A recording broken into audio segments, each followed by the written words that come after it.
नमस्कार दोस्तों। आज की हमारी कहानी है बेटियां केवल दुख दर्द बांटने आती हैं, जमीन जायदाद नहीं। विकास और कविता की शादी को अभी 2 साल हुए थे। दोनों अलग अलग ऑफिस में काम करते थे। एक दिन विकास घर जल्दी आया तो उसे कविता घर पर ही मिल गई। विकास, क्या बात है, आज ऑफिस से जल्दी आ गई? कविता, नहीं, मैं आज ऑफिस ही नहीं जा पाई। आपके जाने के बाद मम्मी का फोन आया था। पापा की तबीयत ठीक नहीं है। वे मुझे याद कर रहे हैं।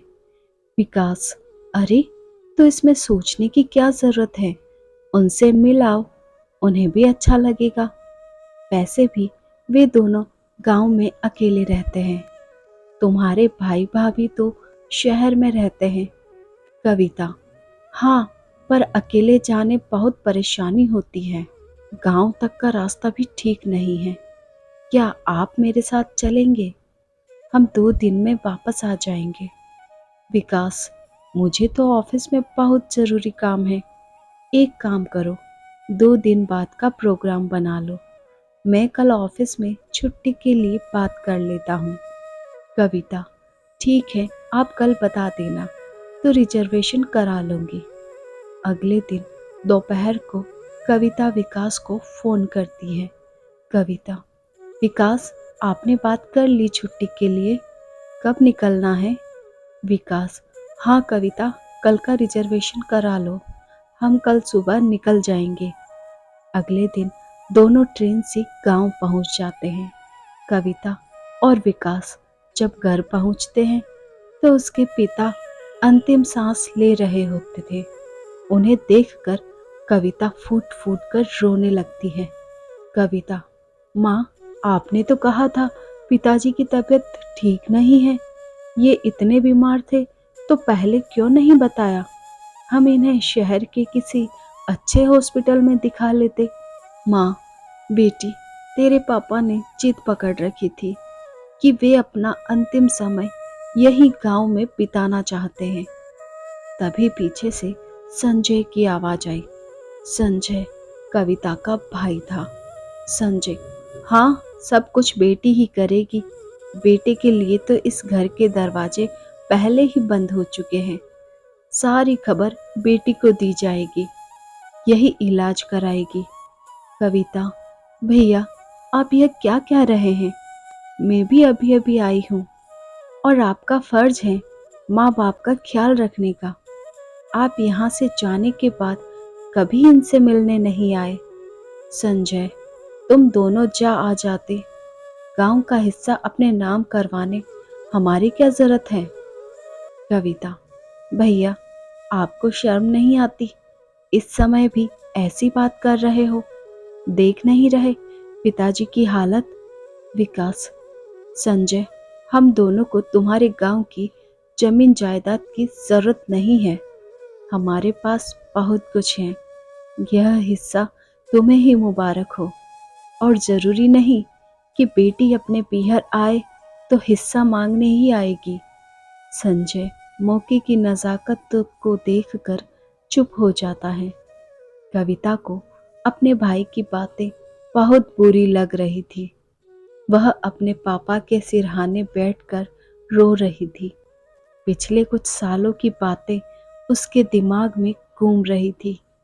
पापा, बेटी, तूने अपनी पढ़ाई पूरी कर ली, अब क्या विचार है? कविता, पापा, मैं नौकरी करना चाहती हूँ।